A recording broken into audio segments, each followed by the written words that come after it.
नमस्कार विद्यार्थी मित्रांनो, स्मार्ट अकॅडमी या एज्युकेशनल यूट्यूब चॅनलवर तुमचं मनापासून स्वागत आहे. आज आपण पाहणार आहोत CDP म्हणजेच बालविकास एवं शिक्षणशास्त्र याचे 2018चे ते 30 प्रश्न पाहणार आहोत. त्यामुळे व्हिडिओ शेवटपर्यंत बघा आणि तुम्हाला समजणार की म्हणजे परीक्षेमध्ये समजेल की प्रश्न कोणत्या टाईपमध्ये येतात, कुठल्या टॉपिकवर जास्त प्रश्न येतात. चला तर आपण सुरू करूया वेळ न घालवता. बघा पहिला प्रश्न काय आहे, आनुवंशिकता और पर्यावरण की भूमिका के बारे में निम्नलिखित में से कौन सा कथन सत्य है। बघा ऑप्शन बघा, विकास के कुछ पहलू आनुवंशिकता से और कुछ अन्य पर्यावरण से अधिक प्रभावित होते हैं। बघा हे तर बरोबर आहे. बच्चे के सीखने और कार्य करने की क्षमता पूरी तरह जीन द्वारा निर्धारित होती है. जीन द्वारा पूरी तरह निर्धारित होती है, जीन द्वारा तर नाही, त्यामुळे हे ऑप्शन कटलं. अच्छी देखभाल और पौष्टिक आहार जन्मजात विकार को ठीक कर सकते हैं. बघा पौष्टिक आहार आणि देखभाल केली तर काय जन्मजात विकार ठीक होणार आहेत का नाही, त्यामुळे हे सुद्धा ऑप्शन कटलं. पर्यावरण केवल बच्चे की भाषा विकास में ही महत्वपूर्ण भूमिका निभाता है. पर्यावरण फक्त बच्चे के विकास में ही भूमिका निभात आहे का, नाही, त्यामुळे हे सुद्धा ऑप्शन कटलं. त्यामुळे ऑप्शन क्रमांक 1 हे प्रश्नाचं योग्य उत्तर आहे. बघा दुसरा प्रश्न काय, निम्नलिखित में से कौन सा कथन पियाजे के सिद्धांत के अनुसार नहीं कहा जा सकता. बघा ऑप्शन आहेत, विकास गुणात्मक चरणों में होता है, बच्चे अपनी दुनिया के बारे में ज्ञान का निर्माण और उपयोग करते हैं, निरंतर अभ्यास से ही अधिगम होता है, बच्चे अपने पर्यावरण पर क्रिया करते हैं. बघा पियाजेच्या सिद्धांतानुसार काय आहे, निरंतर अभ्यास से ही अधिगम होता है. पियाजेचा सिद्धांत काय सांगतो, निरंतर अभ्यास से ही अधिगम होता है. ऑप्शन क्रमांक 3 ह्या प्रश्नाचं योग्य उत्तर आहे. चला तिसरा प्रश्न काय आहे बघा, निम्नलिखित में से कौन सी पूर्व संचालनात्मक अवस्था की सीमा नहीं है. ऑप्शन आहेत बघा, ध्यान केंद्रित करने की प्रवृत्ति, प्रतीकात्मक विचार का विकास, अहंकेंद्रिता आणि अपरिवर्तनीयता नाही हे विचारले, त्यामुळे आपल्याला निगेटिव्ह ऑप्शन चूज करायचं आहे. ध्यान केंद्रित करने की प्रवृत्ती हे काम काय आहे, कोणती पूर्व संचलनात्मक अवस्था विचारले त्यांनी. पूर्व संचलनात्मक म्हणजे हे ते काय निगेटिव्ह काय येणार आहे, प्रतीकात्मक विचार का विकास, त्यामुळे ऑप्शन क्रमांक 2 ह्या प्रश्नाचं योग्य उत्तर आहे. बघा चौथा प्रश्न काय, निम्नलिखित कारणों में से किसे छोड़कर खेल छोटे बच्चों के विकास में महत्वपूर्ण भूमिका निभाता है. छोटे बच्चों के विकास में खेल कौन, खेल. बघा ऑप्शन आहेत, वे अपने शरीर पर नियंत्रण प्राप्त करते हैं, यह उनकी इंद्रियों को उत्तेजित करता है और यह समय बिताने का केवल एक खुद तरीका है, वे नए कौशल प्राप्त करते हैं और सीखते हैं कि उनका उपयोग कब किया जाता है. महत्वपूर्ण काय करणं की निम्नलिखित कारणों में से किसे छोडकर म्हणलंय, छोडकर विचारलंय बरं का, हे तुम्ही ऑप्शन आहे कारण तुम्ही इथलं पुढचं वाचता आणि छोडकर विचारले, त्यामुळं ऑप्शन क्रमांक हे केवल ऑप्शन फक्त 3 ऑप्शन काय निगेटिव्ह आहे, त्यामुळं उत्तर काय येणार आहे, ऑप्शन क्रमांक 3 छोडकर विचारले. सगळे आहे काय आहेत, खेल के बच्चों विकास में महत्वपूर्ण कोण कोण बजावतं, ऑप्शन पहिला, दुसरा आणि चौथा. तिसरा ऑप्शन महत्त्वपूर्ण विकासमध्ये भूमिका बजावत नाही, म्हणून ऑप्शन क्रमांक 3 या प्रश्नाचं योग्य उत्तर आहे. बघा पाचवा प्रश्न बघा, निम्नलिखित में से कौन सा प्रश्न बच्चों को गंभीर सोच के लिए प्रेरित करता है.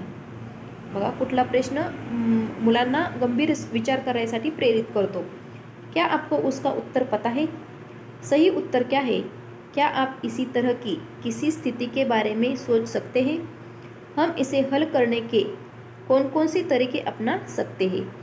गंभीर सोच के लिए बघा कुठला आहे, तर जास्त आपल्याला विचार करायला लावणारा प्रश्न कुठला आहे, तर बघा हम इसे हल करने के लिए कौन कौन से तरीके अपना सकते हैं, त्यामुळं ऑप्शन क्रमांक 4 ह्या प्रश्नाचं अतिशय अचूक उत्तर आहे. बघा 6वा प्रश्न काय सांगतो, निम्नलिखित में से कौन सा विकल्प प्रगतिशील शिक्षा का सर्वोत्तम वर्णन करता है. बघा ऑप्शन आहेत, करके सीखना, परियोजना विधी, सहयोगात्मक अधिक. सर्वोत्तम वर्णन करता है विचारले, त्यामुळे बघा विषयागत इकाया, नियमित इकाया, परीक्षण आणि रँकिंग हिथं शब्द आला, त्यामुळे ह्या काय झाला, ऑप्शन कटला. रँकिंगवर आपण भर देतो का नाही. व्यक्तिगत अधिगम, क्षमता समूह बनाना, छात्रों की लेबलिंग लावायचं का नाही, त्यामुळं हे सुद्धा ऑप्शन कटलं. परियोजना विधी, क्षमता समूह बनाना आणि हिथं सुद्धा रँकिंग आला, हा निगेटिव्ह वर्ड आहे, त्यामुळे हे सुद्धा कटला. त्यामुळं ऑप्शन क्रमांक 1 ह्या प्रश्नाचं योग्य उत्तर आहे। बघा 7वां प्रश्न बघा काय आहे? प्रगतिशील शिक्षा के बारे में निम्नलिखित में से कौन सा कथन बताता है कि शिक्षा स्वयं जीवन है? बघा ऑप्शन, स्कूल शिक्षा और यथासंभव लंबे समय तक जारी रखना चाहिए। स्कूलों की आवश्यकता नहीं है, बच्चे अपने अनुभव से सीख सकते हैं। स्कूलों में शिक्षा सामाजिक प्राकृतिक दुनिया को प्रतिबिंबित करते हैं। जीवन ही सच्चा शिक्षक है। तर काय आहे ह्याचं उत्तर? स्कूलों में शिक्षा सामाजिक प्राकृतिक दुनिया के प्रतिबिंबित करते हैं। बघा, स्कूल में शिक्षा सामाजिक और प्राकृतिक दुनिया को प्रतिबिंब करते हैं। कथन, कौन सा कथन बताते की शिक्षा स्वयं जीवन है? त्यामुळे ऑप्शन क्रमांक 3 ह्या प्रश्नाचं अगदी अगदी योग्य उत्तर आहे। बघा 8वां प्रश्न काय आहे? कोहलरबर्ग के सिद्धांत के योगदान के रूप में निम्नलिखित में से किसे माना जा सकता है? ऑप्शन है, सज्ञानात्मक परिपक्वता और नैतिक परिपक्वता के बीच संबंध प्रस्थापित करना, विस्तृत परीक्षण प्रक्रियाएं प्रस्तुत करना, नैतिक तर्क और व्यवहार के बीच स्पष्ट संबंध प्रस्थापित करना, यह मानना कि बच्चे नैतिक दार्शनिक होते हैं।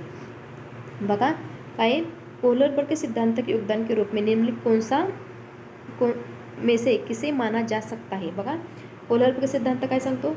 संज्ञात्मक परिपक्वता नैतिक परिपक्वता के बीच संबंध प्रस्थापित करना। त्यामुळे ऑप्शन क्रमांक 1 ह्या प्रश्नाचं योग्य उत्तर आहे। बघा 9वां प्रश्न काय? निकटवर्ती विकास का क्षेत्र म्हणजे झेडपीडी किसे संदर्भित करता है? झेडपीडी किसे संदर्भित करता है? झेडपीडीवर एक तरी तुम्हाला प्रश्न परीक्षेत विचारलाच जातो। वह चरण जब अधिकतम विकास संभव होता है। वह विकासात्मक चरण जब बच्चा सीखने की पूरी जिम्मेदारी लेता है। वह संदर्भ जिसमें बच्चा उचित स्तर के सहयोग से लगभग स्वयं कार्य कर सकता है। वह बिंदु जब सहयोग वापस लिया जा सकता है। झेडपीडी काय सांगता आपल्याला? तर स्वयं, जेव्हा मुलगा सहयोग से लगभग स्वयं कार्य करता है, स्वयं कार्य करणे याची झेडपीडीची जास्त संबंध आहे। त्यामुळे ऑप्शन क्रमांक 3 ह्या प्रश्नाचं योग्य उत्तर आहे। बघा 10वां प्रश्न काय? उभयलिंगी व्यक्तित्व का अर्थ है। उभयलिंगी व्यक्तित्व का अर्थ काय सांगितलंय बघा? स्त्री गुणों वाले पुरुष और स्त्री गुणों का संतुलन, आक्रामक और अहंकारी होना, समाज में प्रचलित रूढ़िवादी लिंग भूमियों का पालन करना। तर काय उभयलिंगी व्यक्तित्व का काय सांगितलंय? त्याचा अर्थ काय सांगितलाय बघा? तर पुरुष और स्त्री के गुणों का संतुलन करना। उभयलिंगी काय सांगितलंय? पुरुष आणि स्त्रीच्या गुणांचं संतुलन करायचं। बघा 11वां प्रश्न, पुढचा प्रश्न काय? सर्वांनी व्हिडिओ शेवटपर्यंत बघायचा आहे आणि व्हिडिओ आवडत असेल तर तुम्ही सर्वांनी लाईक करून घ्यायचं आहे। बघा 11वां प्रश्न बघण्याच्या आधी सर्वांनी लाईक करून घ्या एकदा। चला 11वां प्रश्न बघूया। बच्चे निम्नलिखित सभी के माध्यम से लिंग भूमिकाएं सीखते हैं सिवाय। बघा ह्याच्यातले असे 3 पर्याय आहेत की ते त्याच्या माध्यमातून लिंग भूमिका शिकतात आणि एक असा पर्याय काय त्याच्या थ्रू शिकत नाहीत। तर तो कोणता पर्याय तुम्हाला चूज करायचा आहे? मीडिया, समाजीकरण, संस्कृती आणि ट्युशन। बघा मीडियामधून आपण लिंग भूमिका शिकतो, समाजीकरणामध्ये शिकतो आणि संस्कृतीमधून पण शिकतो, पण ट्युशनमधून आपण लिंग भूमिका शिकतो का नाही? त्यामुळे ऑप्शन क्रमांक 4 या प्रश्नाचं योग्य उत्तर आहे। बघा 12वां प्रश्न, मानकीकृत परीक्षणों की आलोचनाओं में से एक यह है कि, बघा मानकीकृत वे मुख्य धारा की संस्कृति का प्रतिनिधित्व करते हैं और पक्षपाती होते हैं। बघा उनकी भाषा समझना कठिन असते का मानकीकृत मध्ये? नाही। उन्हें बड़ी आबादी पर लागू नहीं किया जा सकता। बघा नहीं लागू किया जा सकता निगेटिव्ह आहे, त्यामुळे हे ऑप्शन सुद्धा कटलं।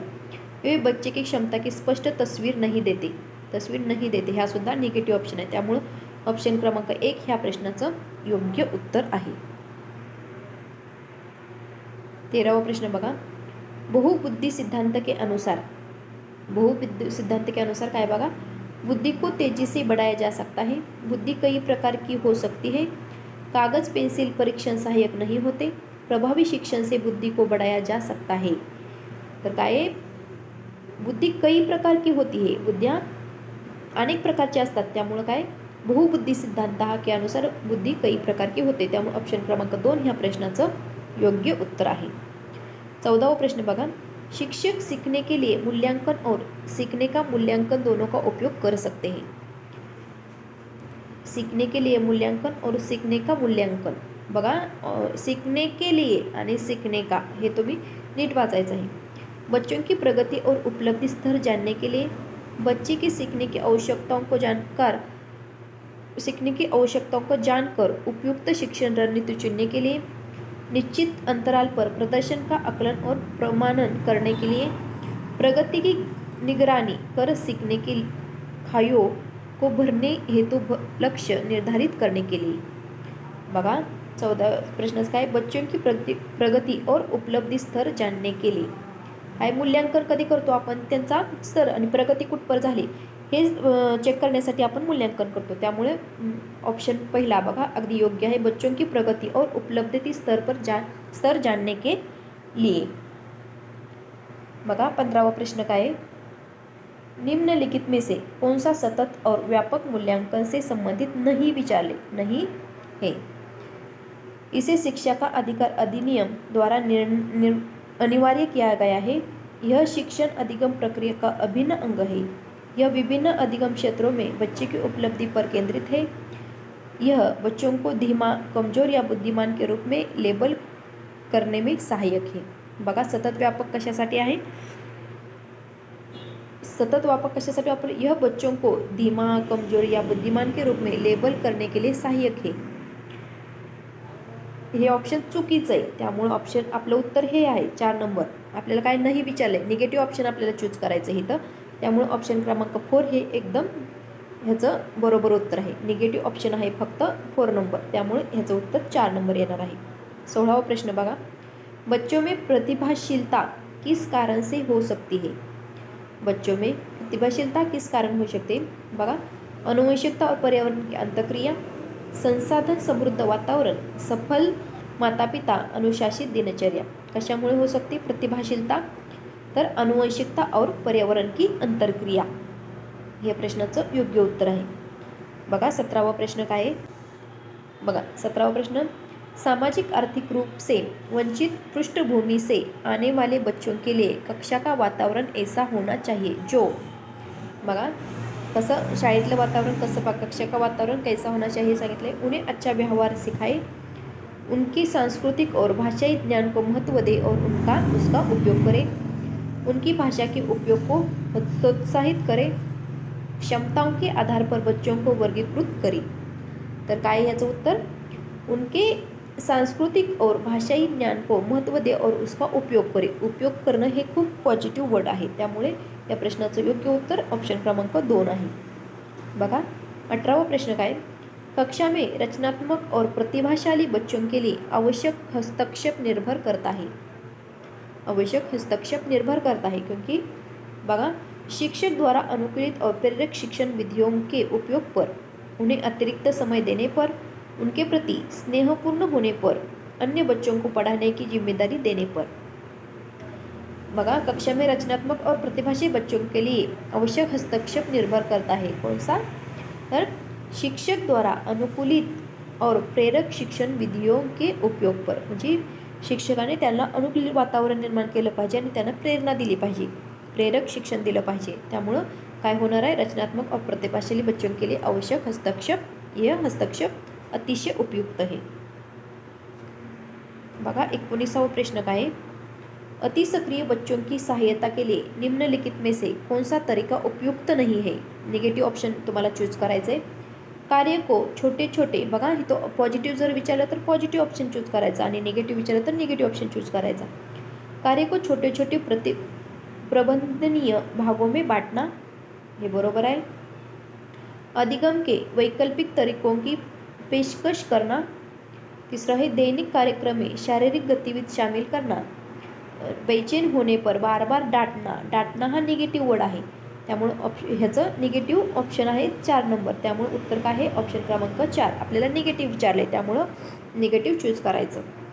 बघा 20वां प्रश्न काय आहे, अपसारी डाइवर्जेंट सोच के प्रतिरूप उन बच्चों की पहचान करते हैं जो विकलांग होते हैं, डिसलेक्सिया होते हैं, रचनात्मक होते हैं और लचीले होते हैं। तर याचं काय उत्तर आहे, रचनात्मक होते हे. कसे होते? रचनात्मक. अप्सरे डायव्हर्जंट म्हणजे काय? वेगवेगळे विचार करणारे मुलं. रचनात्मक वेगवेगळ्या ह्याच्यातून विचार करणारे, वेगवेगळे त्यांच्या डोक्यामध्ये विचार येतात. वेगवेगळ्या प्रकारे ते त्यांची सोच डायव्हर्ज अपसारी सोच म्हणले. वेगवेगळ्या प्रकारे ते विचार करू शकतात. रचनात्मक होते हे. कसे असतात ते मुलं? रचनात्मक असतात. बघा 21वां प्रश्न बघा काय? निम्नलिखित में से कौन सा शिक्षक द्वारा कक्षा में समस्या समाधान के मॉडलन के तरीकों का वर्णन नहीं करता? नहीं म्हणले बघा, नहीं. निगेटिव्ह ऑप्शन चूज करायचा. किसी समस्या को हल करने की अपनी विचार प्रक्रिया पर चर्चा करना, समाधान करते हुए समय हुई गलतियों के प्रति ईमानदार रहना, सोच विचार प्रयास और विभिन्न उत्तर जैसे शब्दों का प्रयोग करना. सोच विचार प्रयास और विभिन्न उत्तर जैसे शब्दों का प्रयोग करना.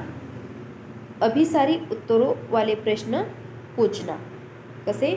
अभिसारी म्हणजे वेगवेगळ्या प्रकारचे प्रश्न विचारायचे. मग ह्याचं काय उत्तर बघा काय आहे? मॉडल की वर्णन नाही करता. ह्याचं वर्णन कोण नाही? शिक्षक द्वारा कक्षा में समस्या समाधानचं मॉडेलिंग करत नाही. त्याचं काय उत्तर आहे? अभिसारी उत्तरों वाले प्रश्न पूछना. ह्याचं काय आहे? निगेटिव्ह आहे. त्यामुळे या प्रश्नाचं उत्तर काय आहे? ऑप्शन क्रमांक 4. निम्नलिखित में से कौन सा एक संवेग है? इमोशन है. इमोशन ह्यातली कुठली? स्मृती, भय, ध्यान आणि उद्दीपन. बघा ह्यातलं इमोशन विचारलेला भावने थ्रू असं काय आपण एक्सप्रेस करतो. बघा भय, त्याला काय होणार आहे? भय येणार आहे. बघा 23वां प्रश्न काय आहे? 3 वर्ष का बच्चा बताता है कि दूध पर एक मशीन से बनता है. बच्चे की समझ का सबसे उपयुक्त स्पष्टीकरण कौन सा है? बघा बच्चे का दुनिया के प्रति ज्ञान बहुत सीमित है. बच्चे का उत्तर दूध खरीदने के अनुभव पर आधारित है. बच्चे ने कभी गाय नहीं देखी है. बच्चे के परिवार ने प्रेरक वातावरण उपलब्ध नहीं किया है. तर याचं काय उपयुक्त स्पष्टीकरण विचारले तर त्याचं काय येणार आहे? बच्चे का उत्तर दूध खरीदने के अनुभव पर आधारित है. म्हणजे दुधाशी रिलेटेड त्याचा अनुभव आहे त्यामुळे त्याने सांगितलेला आहे. बघा 24वां प्रश्न बघा. निम्नलिखित में से कौन सा शिक्षक की भूमिका सर्वोत्तम वर्णन करता है? शिक्षकाची भूमिका ह्याच्यावर तुम्हाला प्रश्न एकतरी विचारला जातो. कक्षा में अनुशासन बनाए रखना सबसे बघा कक्षा में अनुशासन बनाए रखना सबसे महत्त्वपूर्ण भूमिका आहे. अनुशासन बनाए रखना हे काय सबसे महत्त्वपूर्ण भूमिका आहे का? सर्वोत्तम उत्तर हे तर नाही येणार. अनुशासन विचारले म्हटलंय त्यांनी. निर्धारित पाठ्यपुस्तक का पालन करना चाहिए. पाठ्यपुस्तकाचं फक्त पालन करायचं का? नाही. समय पर पाठ्यक्रम पूरा कर पुनरावृत्ति के लिए समय देना. नहीं. ऐसा सहज वातावरण बनना जहाँ बच्चे संवाद और जिज्ञासा के माध्यम सगळ्यात सर्वोत्तम पर्याय काय आहे तर संवाद और जिज्ञासा के माध्यम से सीखे. हे ऑप्शन क्रमांक 4 अतिशय योग्य पर्याय आहे. समय पर पाठ्यक्रम हे पूरा करणे हे फक्त रटण्यावर भर द्यायचा का? नाही. बघा 25वां प्रश्न बघा. निम्नलिखित में से कौन सी कक्षा समृद्ध अधिगम को प्रोत्साहित करती है? समृद्ध अधिगम को प्रोत्साहित करती है. बघा ऐसी कक्षा जहाँ सामग्री बच्चों की पहुंच से बाहर प्रदर्शित हो, खुली गतिविधि कोने और बच्चों का साहित्य खुली अलमारियों में उपलब्ध हो, अलमारियों में बंद सामग्री जो सप्ताह में एक बार निकाली जाए, पाठ्यपुस्तक आधारित संरचित और नियोजित अधिगम वाली कक्षा. कैसी? समृद्ध अधिगम प्रोत्साहित. कोणती कक्षा समृद्ध अधिगम को प्रोत्साहित करती है? काय तर खुली गतिविधि. बघा खुलं जेवढं बच्चों को साहित्य खुली अलमारी उपलब्ध हो. साधनातृ शिक्षण हे खूप प्रोत्साहित करतं मुलांना. त्यामुळे ऑप्शन क्रमांक 2 ही प्रश्नाचं उत्तर अगदी योग्य आहे. बघा 26वां प्रश्न बघा. कक्षा में पाठ्यपुस्तकों की भूमिका का सर्वोत्तम वर्णन कौन सा करता है?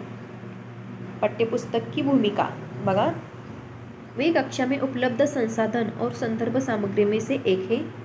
वे राज्य या राष्ट्र स्तर पर अधिगम में एकरूपता बनाए रखते हैं. वे शिक्षक और अभिभावकों को पाठ्यक्रम के बारे में मार्गदर्शन देते हैं. संसाधन विहीन संदर्भ में से सबसे आवश्यक अधिगम संसाधन है. तर या बघा याचं काय उत्तर आहे तर कक्षा में उपलब्ध संसाधन और संदर्भ सामग्री से में से एक आहे. म्हणजे ते कक्षा में उपलब्ध संसाधने एक संदर्भ साहित्य म्हणून त्याचा आपण उपयोग करत असतो. 27वां प्रश्न बघा. राष्ट्रीय पाठ्यचर्या रूपरेखा 2005 बघा अपनी समझ किससे प्राप्त करती है? मानवतावाद, व्यवहारवाद, रचनावाद आणि संज्ञानात्मक सिद्धांत. काय येतं तर रचनावादमध्ये राष्ट्रीय पाठ्यचर्या रूपरेखा कशी आहे तर रचनावाद. बघा 2005 राष्ट्रीय पाठ्यचर्या रूपरेखा आपण NCF आणि NEPचे व्हिडिओ अपलोड केलेले आहेत. ते जर तुम्ही कोणी बघितले नसतील तर बघून घ्या, कारण त्याच्यावर सुद्धा 1-2 मार्काचे प्रश्न विचारले जाऊ शकतात. आणि 2000 राष्ट्रीय पाठ्यचर्या रूपरेखा 2005 आपण सुद्धा ह्याचा सुद्धा व्हिडिओ आणणार आहोत. पुढील व्हिडिओ नक्कीच येईल, त्यामुळे आपला चॅनल सबस्क्राईब करून ठेवा.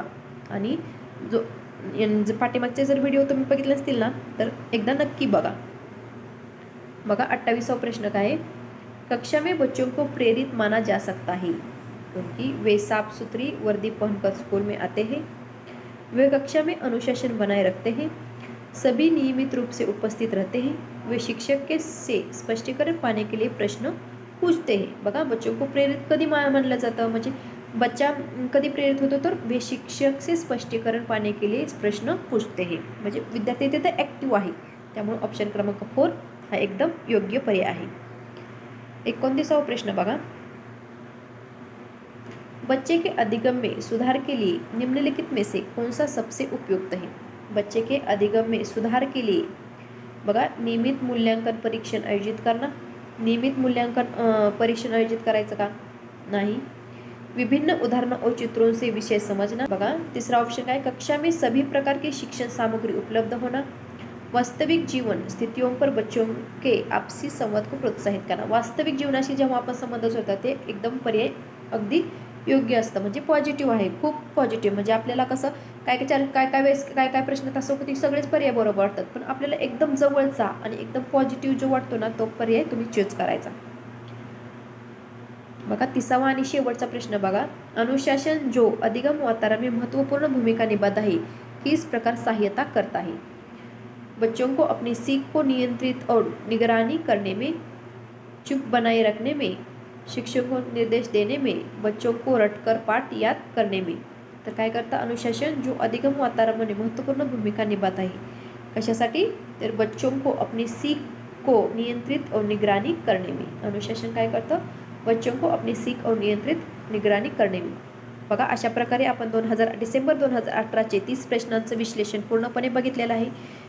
हा व्हिडिओ आवडला असेल तर तुम्ही सगळ्यांनी काय करायचं आहे, तुमच्या भावना म्हणजे हा व्हिडिओ बघून तुम्हाला काय वाटलं ते तुम्ही कमेंट बॉक्समध्ये कमेंट करायचं आहे आणि लाईक करायचं आहे आणि तुमच्या मित्रमैत्रिणींपर्यंत हा व्हिडिओ शेअर करायचा आहे. चला तर आपण इथेच थांबूया. धन्यवाद.